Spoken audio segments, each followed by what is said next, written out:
to ensure judicious use of environmental resources to meet the needs and aspirations of the present as well as future generations. We are supposed to protect the wetlands because these wetlands are the ones that offer a lot of vegetation, flora and fauna to the nature. Communication regarding the environment among the people is very, very important, or between the government and its people is very, very important. Why? Because otherwise the people will not be aware about what is happening around them.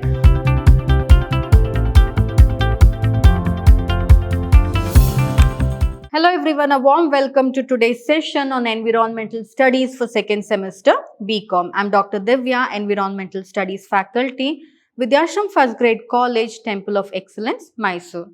So in today's session, let us continue with Unit 7, that is Human Communities and the Environment. So in this session, which is the last session of this particular unit, let us learn about environmental communication and public awareness. That is, how to bring about public awareness about safeguarding the environment, various programs that have been launched in order to safeguard the environment, and also we shall learn about a case study wherein CNG vehicles have been introduced in Delhi in order to reduce pollution. So first, talking about environmental communication and public awareness. So environmental communication aims to bring about public awareness on understanding the changes occurring in the surrounding world and methods to overcome environmental threats. So here, communication regarding the environment among the people is very, very important, or between the government and its people is very, very important. Why? Because otherwise the people will not be aware about what is happening around them, how the environment is getting depleted around them, because it is the people who are living in this environment or ecosystem itself, it is their duty to protect the environment. So they need to know about it, what exactly is happening to the environment. So therefore, environmental communication aims in bringing about an awareness among the public sectors so that they can understand what changes are occurring in their surrounding, so that based on the changes they can try to correct themselves and therefore bring back the environment to a normal state. So in India, the environmental awareness gained importance since 1917. That is, the Environmental Protection Act was started, right, after the UN sponsored conference on the environment in Stockholm.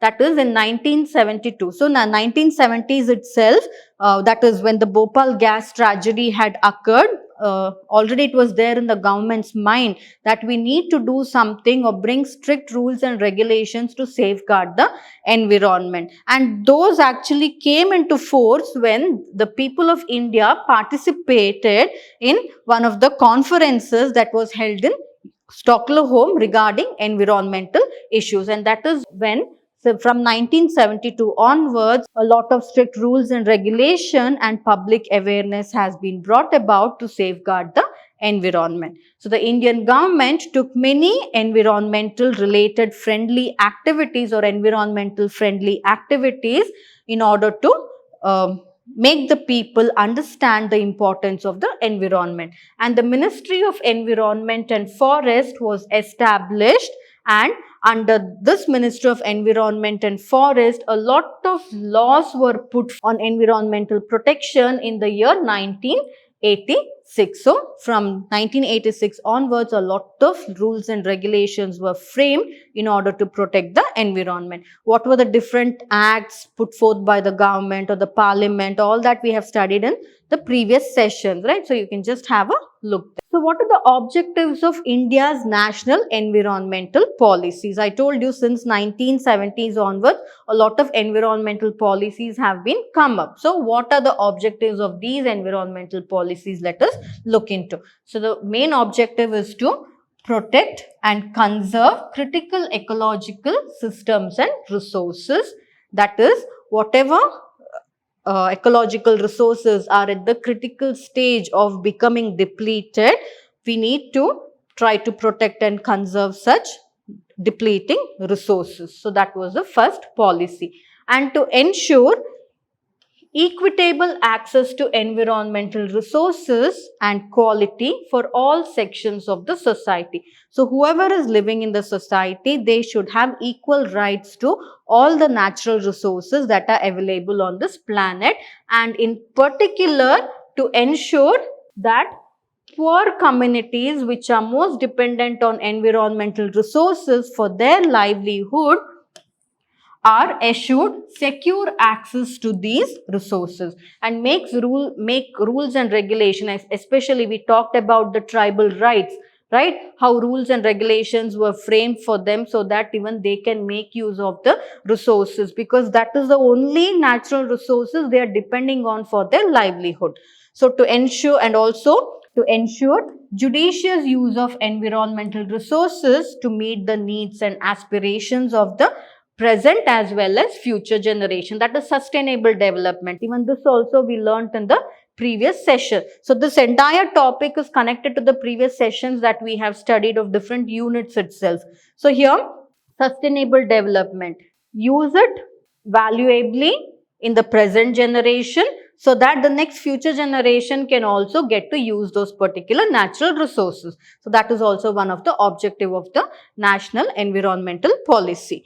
To integrate environmental concerns or to incorporate environmental concerns into policies, plans, programs and projects for economic and social development. So in turn, try to save the environment, bring about various projects and plans to save the environment. Therefore, in turn, saving the environment can also improve the economic development of that particular country.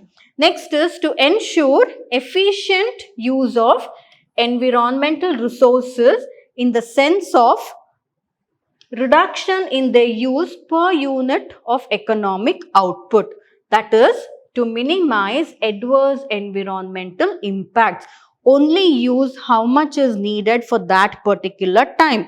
Do not overuse or misuse it. Otherwise, in the future years, scarcity will come up, which will lead to a lot of adverse environmental problems. So therefore, according to the economic importance, make use of the environment quite wisely. And to apply principles of good governance, that is to have transparency, rationality, accountability, reduction in time and cost, participation and regulatory independence, that is to manage and regulate the use of environmental resources. Always there has to be proper principles applied, wherein those principles should be followed in order to manage the use of resources in the environment. So that is also one of the objective.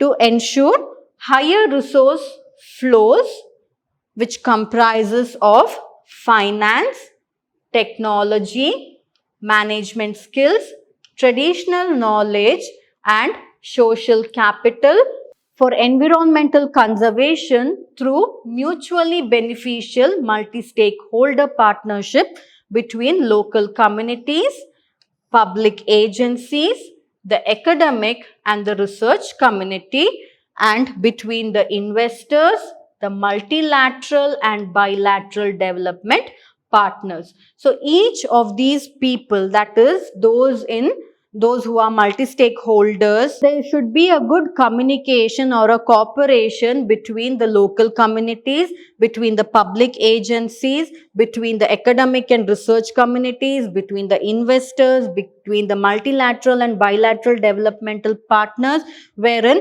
each of these sectors should work in harmony in order to ensure that proper resources is flowing continuously in the nation. It is not that one resource is being exploited to such an extent that it has completely become depleted and you have to wait for thousands of years. Say for example, petrol. make sure that petrol is available throughout the year, not just that misusing petrol throughout one particular half of the year and then struggle in the next half because of scarcity of petrol. So that is how, so all these people should come together and give proper plans to make use of the environmental resources in such a way that throughout the year the environmental resources tends to flow. So this is about the objectives. So next let's talk about the programs for public awareness. So public awareness, how can you bring about public awareness about the environment?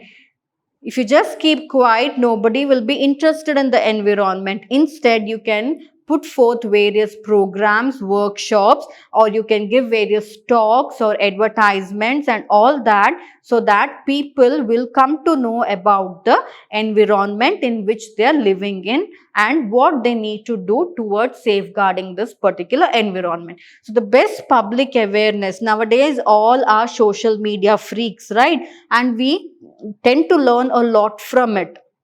That is, there are various festivals that have been put forth, various that is, days have been celebrated which contributes towards environmental protection. So I've listed a few here. So say for example, February 2nd has been recognized as World Wetland Day. So when February 2nd comes, various workshops and all can be planned on that particular day, so that people will come to know, okay, February 2nd is World Wetland Day. What are we supposed to do? We are supposed to protect the wetlands, because these wetlands are the ones that offer a lot of vegetation, flora and fauna to the nature. So that is why. Next is March 21st, we have World Forestry Day. So people will come to know about it, and they'll have, and it will also provoke them to contribute something towards the environment. Next, April 22nd celebrated as Earth Day. Then we have June 5th, wherein World Environment Day is celebrated. July 11th, World Population Day. Then Hiroshima Day. So every day, why Hiroshima Day? Because maybe we all have read about Hiroshima. What about the future generation? So when such days are celebrated, like August 6th is Hiroshima Day, it will remind every people of the world that there was such a black day in Hiroshima on August 6th, wherein nuclear bombing was done, and what havoc this nuclear bomb had created, and even today how the people of Hiroshima are suffering. So all that people will come to know, and it will actually make them understand, okay, we are not supposed to go in for nuclear war. Nuclear weapons should be abandoned. An idea will be brought to them. So that is why all these days are celebrated. Next, we have World Ozone Day. So some people will not even know what ozone is. So when somewhere programs are conducted about World Ozone Day and all that, so people will come to know what ozone is, what is its importance, why we need to protect the ozone, how we can contribute towards protecting the ozone, all that they will come to know. Next, September 28th, Green Consumer Day. So like this various programs, have been put forth, where when on these days, when some functions or some programs or some workshops are conducted, it will bring awareness about the public and their role towards the environment.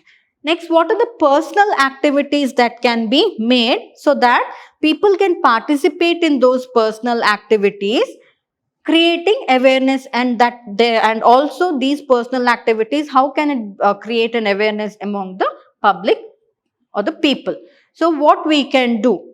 So we can join a group to study nature, such as there is World Wildlife Fund, that is WWF1, or BNHS, or any other organization. So when you become a member, they will give you some brochures and all that about what they are doing and how you can participate and contribute towards these organizations, wherein they will try to protect the nature. So World Wildlife Fund is a very beautiful organization wherein you can get a lot of goodies there. You can buy. So when you buy something from that particular organization, the money that you give will go towards saving the wildlife. So that is how you can just join such groups and contribute towards saving the environment. Or read newspaper articles and periodicals such as magazines. So there are various magazines such as Down to Earth, then WWF1, then newsletter, that is WWF1 newsletter, BNHS,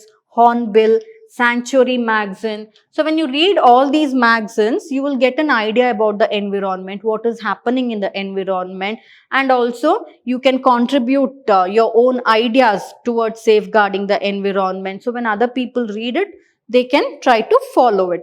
Next, discuss environmental issues with friends and relatives. This is actually a very good topic, and also it is quite interesting, wherein the time just passes off, like what is happening in the environment, what can be done, what issues are there in the environment. So all this discussion will help in exchanging knowledge and also giving knowledge about safeguarding the environment. Or join local movements or organizations that support activities like saving trees in your locality. So you might have seen some road construction is going on, and they're supposed to fell a tree, then suddenly a group of people will come protesting. Who do you think these people are? They're just some random local people who are there, who have formed groups, and their main aim would have been to protect the environment. Like that, join such groups wherein such activities like protecting trees in your locality, reducing the use of plastics, going for nature treks, practicing 3 Rs, that is reduce, reuse and recycle.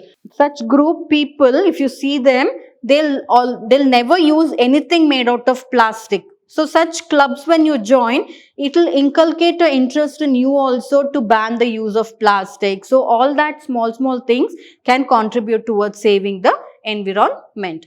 Next is practice and promote good civic sense and hygiene, such as say, for example, individually you can also participate. You find somebody spitting on the street, just go and tell them, make them understand why you shouldn't do that. You find somebody just spitting achieved bubble gum somewhere outside, tell them, because we know that bubble gums, by mistake, if the birds eat them, it will just choke them to death, right? And unknowingly you are killing something there. So that is why you can just avoid that, like avoid spitting of tobacco, that is, and tobacco chewing. Then no throwing garbage on the road. Somebody is throwing garbage on the road, make them understand why you should not do it. So likewise, you can bring awareness and stop people from urinating in public places, because it's quite embarrassing.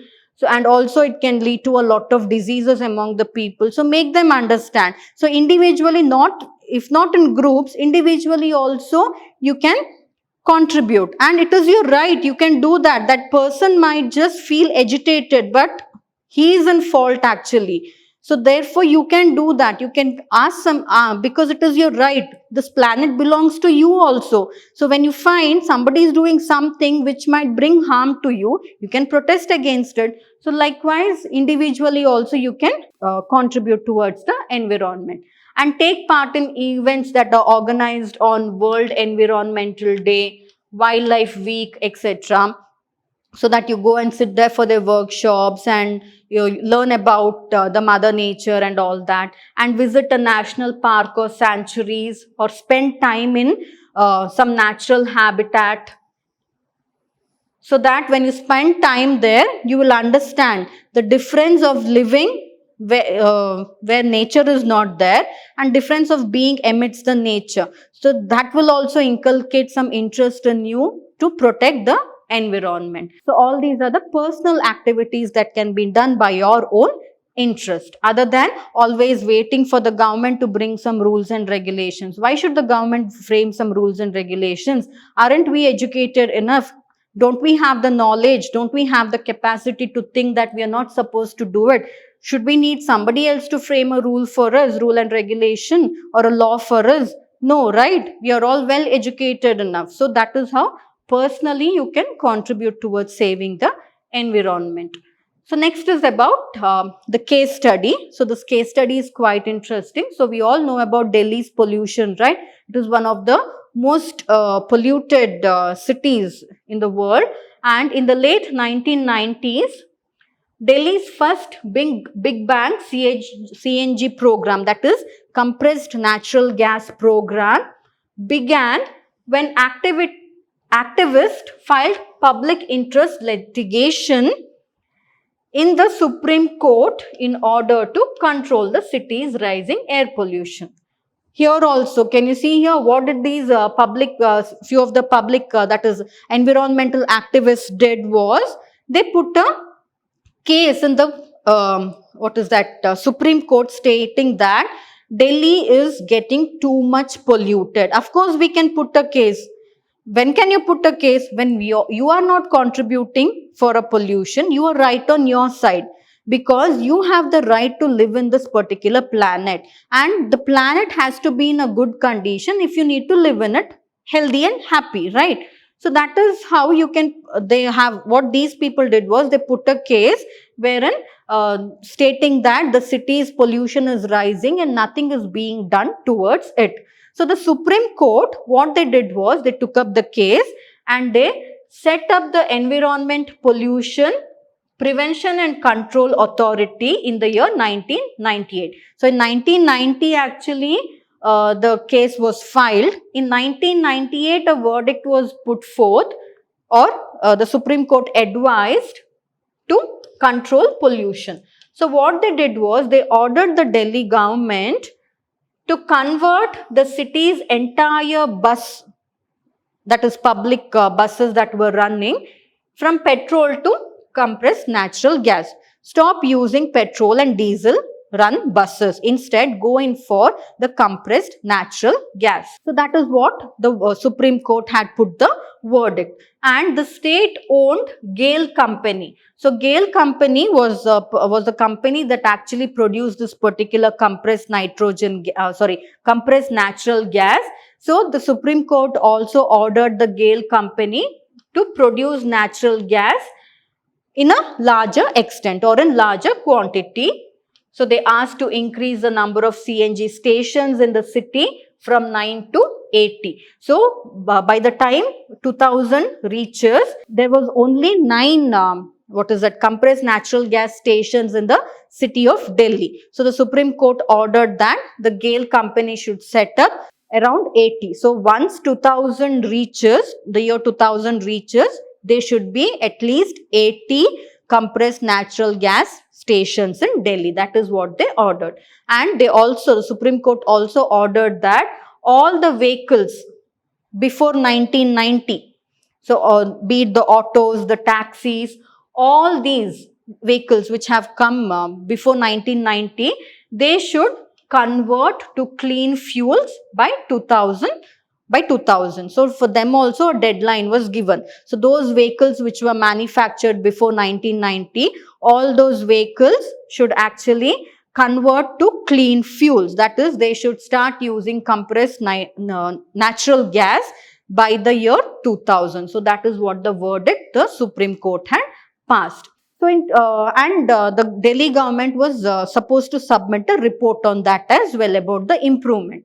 So in 2003, a report was submitted by the Central Pollution Control Board, which showed that Delhi appeared to be breathing easier because of all that, because of few of the public people or environmentalists, because they put a case against the Delhi government stating that nothing is being done to curb pollution in Delhi. So the Supreme Court had ordered or put a verdict as to what has been done, and it had also ordered the Central Pollution Control Board to actually give a report on that. And in 2003, based on that, a report was submitted by the Central Pollution Control Board stating that Delhi is breathing easier, means the air pollution has been reduced in Delhi. And the Supreme Court noted the data and observed that air quality had improved considerably since 1996.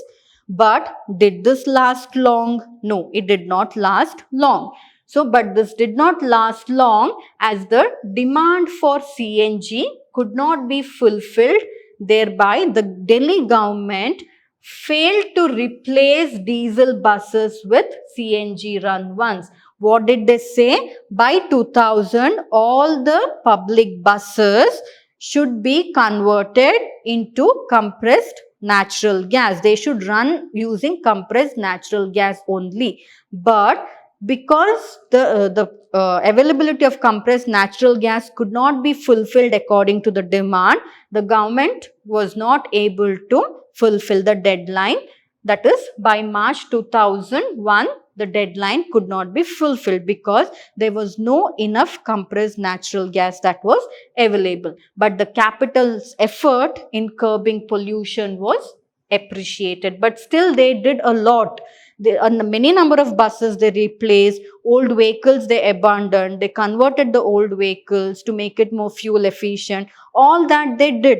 But in spite of that, they were not able to fulfill the deadline. But still, Supreme Court appreciated the efforts put by the Delhi government in order to curb the pollution, because at least some amount of air pollution had been reduced because of the verdicts given by the Supreme Court. So this was about the case study. So why did they order for compressed natural gas? They could have gone in for something else, right? Compressed natural gas has its own advantage and disadvantages. What are they? Let's look into. So first is lesser running cost, and they are very easy on the engine. That is, they give longer shelf life to the engine, and also the maintenance cost of the engine is also quite low when compared to petrol or diesel. That is the advantage. And it reduces the demand for finite petroleum supply. There is no need of entirely depending on petroleum itself throughout. If petroleum is not there also, compressed natural gas is available throughout, which can be used. And reduction of carbon monoxide emission by over 90%. So petroleum products actually release a lot of carbon monoxide to the atmosphere, which causes pollution. By using compressed natural gas, 90% of the carbon monoxide emission to the atmosphere can be reduced. So therefore, it is a green gas. And drastic reduction in the relative hydrocarbon emission by over 80 to 93%. So when these fossil fuels, that is petroleum, diesel and all burns, it releases a lot of hydrocarbon, but compressed natural gas do not release any hydrocarbons. So therefore, hydrocarbons are one of the main contributors for global warming. So therefore, pollution got reduced, and it improves fuel consumption as well as it improves the efficiency of the engine. So and also this gaseous fuel, that is compressed natural gas, which is a dry gaseous fuel, it does not dilute the lubricating oil, thus saving on oil filters and oil charges. With petrol and diesel vehicles, we know that every now and then, like as mentioned, the oil filters and the oil chargers should be changed, right? Otherwise, a lot of pollution can be created. But that is not a problem because compressed natural gas is a dry gaseous fuel. Therefore, it will not leave any residues on the oil filters or oil chargers, and therefore, there is no need for changing the oil filters and oil chargers in the vehicle. And also, the maintenance cost is quite very effective, and reduction in engine noise levels also will get reduced. Therefore, noise pollution can also be prevented, and the toxic emissions get also reduced by 90%, because diesel and petrol, they release a lot of toxic chemicals to the atmosphere, but compressed natural gas will not release these toxic chemicals. So for environmental related whatever is needed, that the compressed natural gas gives, it is advantageous. But on the other hand, it also has a lot of disadvantage. What is that? Let us look into. For environment, it is quite good, but for the people, it is a lot of burden. How we shall look into? So a lot of driving complaints had occurred because of loss of power with compressed natural gas. Compressed natural gas reduces the power of the vehicle, like how the power of the vehicle increases with that of petrol and diesel, but compressed natural gas actually reduces the power of the people. Therefore, a lot of driving complaints were there. Then the dynamometer test indicated that CNG fueled vehicles had only 10 to 15% lower power output than petrol engines. So only 10 to 15% power was driven by the CNG fueled vehicles when compared to that of petrol engines. Petrol engines will give a lot of power to the vehicle, but CNG will not give. But all these drawbacks are there to the people, but to the environment it has a lot of good things. And increased exhaust valve wear in CNG operated vehicles are anticipated during the drying effect of the gaseous fuel. So this is I told you it is a dry gaseous fuel, right? So what happens here is the valve that is there in the vehicle gets dried because it is not oily in texture like the petrol and the diesel. So that is also one of the drawback. And the limited service for CNG vehicles in Delhi is quite very less, and it is high cost of conversion of vehicles to CNG mode. So what did they order? Whatever that is vehicles were manufactured before 1990, all should get converted into CNG. But converting a petrol or diesel vehicle into a CNG vehicle is high. It is quite costly, which the common man could not provide. So that is also a drawback. And the additional weight, the weight of CNG cylinders does pose a problem, because it will also reduce the efficiency of the vehicle because of the weight of the CNG cylinders. So all these are the disadvantages of CNG to the vehicle, but to the environment it has a, because everybody lives are very fast nowadays. You want to reach from one place to another, you need to just rush very fast, right? But that is possible with petrol and diesel vehicles, but not with compressed natural gas vehicle. That is the main drawback with that. It is like the power that is drawn out of the vehicle is quite very less. So that is one of the reason. So these are the disadvantages of CNG. So this was about the case studies of CNG in Delhi. So likewise, there are various case studies which you can just browse and have a look into it. So what are the different programs that have been put forth by the government, or activities by the government in order to curb pollution. So this was about this session. With this, the unit comes to an end. So I hope you understood this unit. With this, entire syllabus of environmental studies comes to an end, wherein there are 7 units, and in that actually 8 units. The 8th unit is entirely for the students, wherein field works are given and you have to work according to that. So with this, the entire syllabus comes to an end. So it is not just environmental studies, is not just for you to score marks in the exam. It has been put as a subject so that you will understand the importance of environment and how you need to contribute towards safeguarding the environment. And I believe each and every individual, including me, we will work towards saving the environment so that we can live a healthy lifestyle. So I hope you understood this session. Thank you.